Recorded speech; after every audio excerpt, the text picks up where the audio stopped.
Welcome everybody to RSCon 2017. Thank you for taking time out of your busy day to be here. And as Gordon says, I sincerely hope it's going to be of benefit and of value to you all. Normally when I give my talk each year, I talk about the number of incidents and issues that we've responded to during the year at RSCert, but I'm not going to do that this year because, quite frankly, it's the same talk every year. Just the numbers change and they just keep going up. So I'm just going to maybe, as Gordon said, focus on why are we here? You know, Einstein has said that repeating the same thing over and over again is the definition of insanity. So do you have to be crazy to work in InfoSec? I think at the moment where we look at stuff, the answer is probably going to be yes. And I'm going to go talk through a few things to highlight that. So Verizon, those of you who are not familiar, are a US telco data center company. Each year they have their Verizon Data Breach Investigations Report. I'd recommend everybody to read it. It's an excellent report. They take information in from different companies around the world. I'm delighted to say Iris is one of the companies. So each year we submit all the issues that we have worked with into Verizon, and likewise US Marshals, the US Secret Service, FBI, Europol, Australian Federal Police, the Portuguese Police, Deloitte, Ernst & Young, FireEye, every major organization working in cybercrime in the world gives their incident data into Verizon in an anonymous format, and Verizon analyzes it and then put back out what's happening, what are the trends that they see in the industry, and why, you know, the majority of us work in cybersecurity. We all like the tech. The APTs and the 0 days and all that sort of stuff sound really cool and sexy. This is kind of telling you really what's going on out there. So if you want to see who's behind the breaches, 75% of attacks are from outsiders. So no big surprise there, but I think anybody who reads statistics, sometimes you read the numbers in the opposite way. That means 1/4 of your attacks are from an internal. And that can be either deliberate attacks by your employees, it can be mistakes by somebody clicking on a link or emailing stuff to the wrong person, or it can be somebody who has been convinced or social engineered by criminals to assist them in their attack as well. 81% of hacking-related breaches are down to poor passwords, reusable passwords. It's not 0 days, it's not APTs, it's password 1. Actually, the LinkedIn breach, the most common password in LinkedIn was 123456. Yeah, so people are using that. The second most common one actually was LinkedIn. So I wonder what those people use for Facebook, for Twitter, for, yeah. So weak passwords are the big issue. 2/3 of malware came via email, via attachments or via links, and 73% were financially motivated. So indicating this organized crime is really behind this. And when you deep into it further, and when we in RSCert analyze our data, these are the root causes that we see each year. It's poor passwords, it's missing patches. Gordon mentioned Equifax, that they were missing the Apache Struts patch. It's vulnerable platforms. It's people using out-of-date WordPress installations or Code Fusion installations or any other platforms that they haven't updated or kept upgraded. Windows XP, Windows 7. We saw WannaCry, NotPetya, everything else running rampant this year simply because systems weren't properly patched. Out-of-date antivirus software and lack of monitoring, which is going to be a bigger issue moving this time next year with GDPR and mandatory breach notification. You need to be monitoring what's going on. You need to know when you've had a breach, and you've got 72 hours to report it to the Data Protection Commissioner once you have had a breach. To me, one of the biggest failures we have as an industry is ransomware. It's the cool, sexiest thing out there now, ransomware, and every vendor is trying to sell you an anti-ransomware solution. Ransomware is just computer virus. That's all it is. We spent 25 years, 30 years trying to deal with computer viruses. Since I started in cybersecurity, we've been dealing with computer viruses, and still we're getting infected by computer viruses. Ransomware just happens to be in your face, looking for money really quickly, so therefore we're paying attention to it now. But as an industry, we have failed. As professionals, we are failing to protect our businesses against ransomware and RV viruses. To me, the big worry is not ransomware, because once you get hit by ransomware, you've known you've been hit by a virus. What about all the other viruses out there that are designed to be stealthy. So we're spotting ransomware, but are you spotting the credential stealing software? Are you spotting the financial motivated malware that is designed to be hidden on your machines and not to be discovered? So to me, that is one of our bigger worries. So, we are repeating the same things over and over and over again. So I was having a discussion at the Underground Economy Conference this year with Martin Rossler, head of the Trend Micro Forward Threat Research Team. And we're talking about this issue.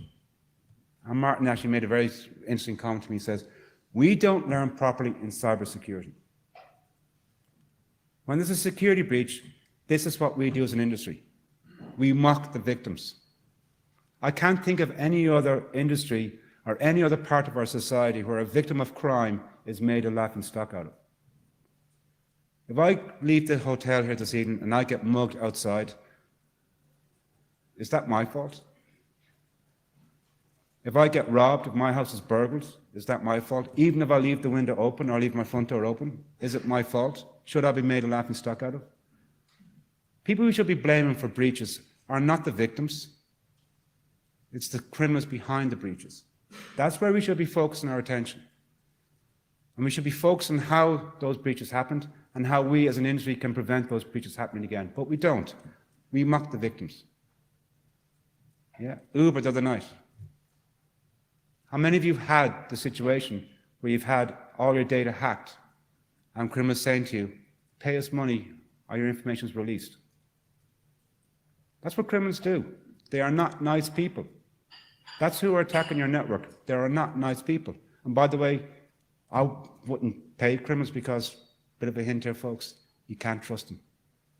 Criminals tend to be untrustworthy, okay? But we do mock. And that leads us to learn. We don't learn. We're afraid to take risks as individuals in the industry. So it's like learning a bike from a book. Many of you here can ride a bicycle. More of you can ride a bicycle than just all those hands. Come on, it's the morning. I'm trying to get your blood flowing, folks. How many of you can ride a bicycle? How many of you learned to ride a bicycle by falling off it? Yeah. How many of you learned to ride a bicycle by reading a book? By looking at a YouTube video? By going to a conference? None of us. We learn by mistakes. But we're afraid to learn by mistakes in our industry. And those of you who know me and, will mock me about, I tweet at all ridiculous hours, I send emails at different hours because just the way I work. And in the background, I've the TV on. And when I was thinking about this a few weeks ago, one of these programs came on. Air crash investigations. So by the way, how many of you flew to be here today? I know a few of you did. You may not want to watch the next few videos, folks, next few slides. So air crash investigations. They talk about different disasters that you have. What can go wrong when you get into an airplane, right? In the air, on the ground, airplanes aren't safe things when they go wrong. But if you do look at it, these are the number of air accidents over the years. Look at that slope. It's declining, right down to the modern day. So back in the mid-70s, you had sorry, my eyesight's not fatal accidents per 1 million flights. So you had 4 fatal accidents per 1 million flights in the mid-1970s. It's down to less than 1. Okay? Because what we have in that industry, we've got professionals who will work through checklists, who will work through prescribed ways of doing things. But we don't learn that. We all have knowledge. Each of you, as a cybersecurity professional, probably knows how to configure a firewall or to do something. But who else knows how to do that in your organization or outside the organization? Have you shared that information with others?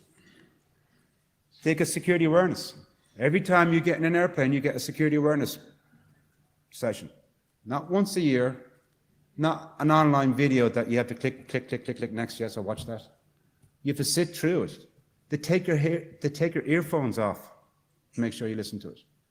They have leaflets in the back of the seat so you pay attention to it. So you get reinforced every time you get in the airplane what to do if something goes wrong. And every time there's an accident, we learn from that accident. Air crash investigators go and examine what went wrong. They look at the black box. They publish what went wrong. They share with their peers and the industry and with the public what went wrong so we can learn. We don't do that in cybersecurity. We have a breach. We release as little information as possible, and we hope nobody pays any attention to us, and we move on. But I'm afraid that as an industry, we are in an unusual place now. We have a unique place in history. Our society and our infrastructure is changing. Many of you here have young children. So it's hands up again time, folks. So many of your kids want to be train drivers or pilots when they grow up. So those of you who do have kids who want to be pilots or train drivers or truck drivers, you're going to have to break their hearts and tell them in 10, 15 years' time, you probably won't have drivers in airplanes. You won't have pilots. You won't have train drivers. You won't have bus drivers. You won't have taxi drivers. You won't have drivers. It'll probably be illegal in 15, 20 years to drive a car. What we're going to do is sit in them and they're going to take us from one point to another. All controlled by computers. Our society, our infrastructure, all controlled by computers. This hotel, heat, lights, sound, video, all controlled by computers.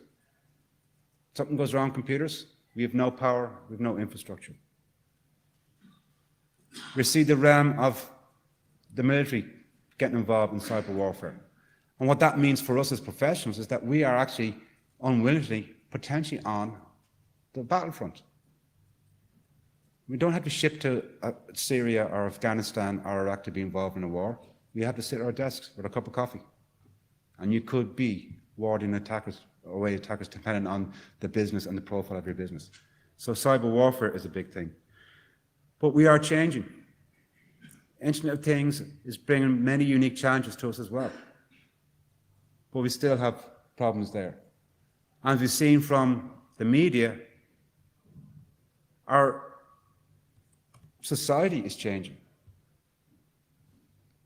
Elections are being undermined. They're being manipulated.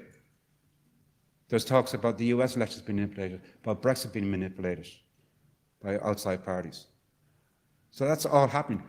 We are becoming more dependent on all this. So we need to move away from looking at security from the old way of protect our boundaries and forget about everybody else. We need to move forward and think better as a community and as an industry and how we can protect everybody.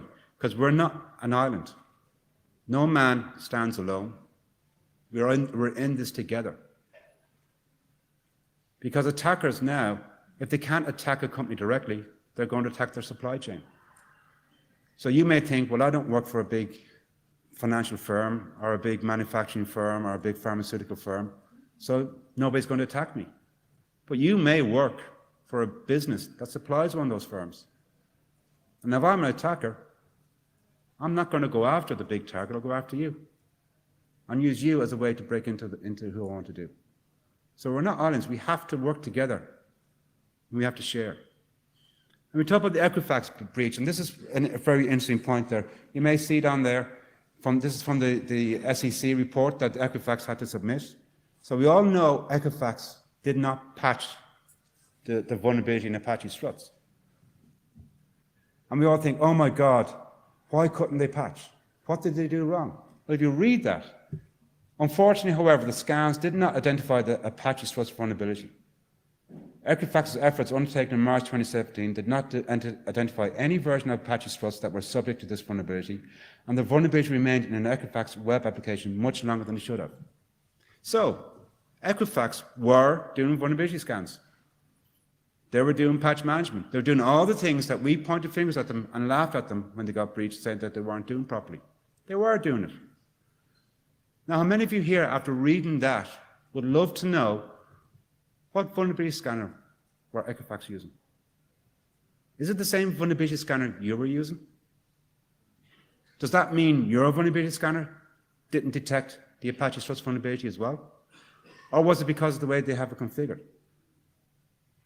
So if we know what went wrong there, if we had a cyber investigations team, look, same way as air crash investigations team, maybe we can learn from them as to what went wrong and what we can do to prevent it happening again. So we need to work together. We need to air our dirty laundry. We need not to be ashamed of it. And that is going to change for us too. GDPR, May 2018. I know you're all sick of hearing GDPR. It's a four-letter word now. But it's coming. There's going to be mandatory breach notifications. So we're going to have to share with the Data Protection Commissioner or the regulators what breach we had, what went wrong, and what we're going to do to fix it. You're going to have no choice. So we as professionals are going to have to earn each other's trust and work together so that we can work as a community to protect people's lives and protect people's information much better than we are doing now. So we need to share what we're doing. We need to work together. And that's not just with each other, but with law enforcement. We need to report crimes. How many of you have reported ransomware to An Garda Síochána? If you've been hit by ransomware, how many have you reported? One gentleman put his hands up. Many of you reported attempted CEO fraud. Or do we just go, oh, there's just another attempt to break into my business, I'll ignore it. If you turn up to your office tomorrow morning at 9 o'clock and discover there's a window smashed, do you ring the Gardaí to say somebody tried to break in? Or do you ignore it? Someone tries to hack into your company, do you report to the Gardaí so they know what's going on? Or do we ignore it? We need to work better together. So we need to stop being crazy, guys. I know it's fun, it's a crazy world, and that can't be fun, but we need to be sane. And there's a few cyberpsychologists in the audience, I'm very careful when I'm talking about this. But we need to be sane and stop doing the crazy things. We need to work together. We need to be prepared because the future relies on what we do today. How we create our cybersecurity infrastructure today is laying the foundation for the lives of those of us, for those who come behind us. So hopefully that will give you a bit of an overview of kind of the theme we want to get out today, that this is a community event.